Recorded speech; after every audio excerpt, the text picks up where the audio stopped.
Guys अगर आप internet browsing के लिए माइक्रोसॉफ्ट एज ब्राउजर को अगर आप यहाँ पे यूज़ करते हैं तो मैं आपको इसे अपडेट करने के लिए बताऊंगा जो इसका लेटेस्ट अपडेट आया है।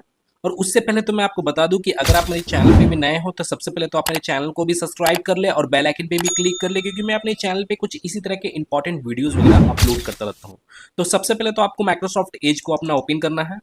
ओपन होने के बाद अब आपको यहाँ पे थ्री डॉट का आपको यहाँ पे आइकन शो होगा, तो आपको इस आइकन पे आपको यहाँ पे क्लिक करना है और आपको यहाँ पे माइक्रोसॉफ्ट एज के सेटिंग्स में चले जाना है।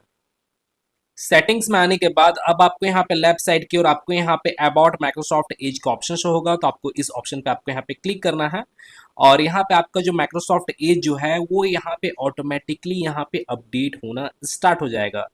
अगर by the way Microsoft Edge के रिलेटेड कोई नया लेटेस्ट वर्जन वगैरह आया है तो वो आपके यहाँ पे अपडेट होना स्टार्ट हो जाएगा। जैसे यहाँ पे क्या है कि यहाँ पे मेरा जो माइक्रोसॉफ्ट एज जो है यहाँ पे मैं इसे अप टू डेट कर लिया हूँ, जैसे आप यहाँ पे देख सकते हो। तो ठीक इसी तरह से आप यहाँ पे अपने माइक्रोसॉफ्ट एज को यहाँ पे अप टू डेट कर सकते हैं। इससे क्या होगा कि आपके यहाँ पे और बहुत सारे फीचर्स और भी आपको यहाँ पे देखने को मिल जाएगा माइक्रोसॉफ्ट एज में।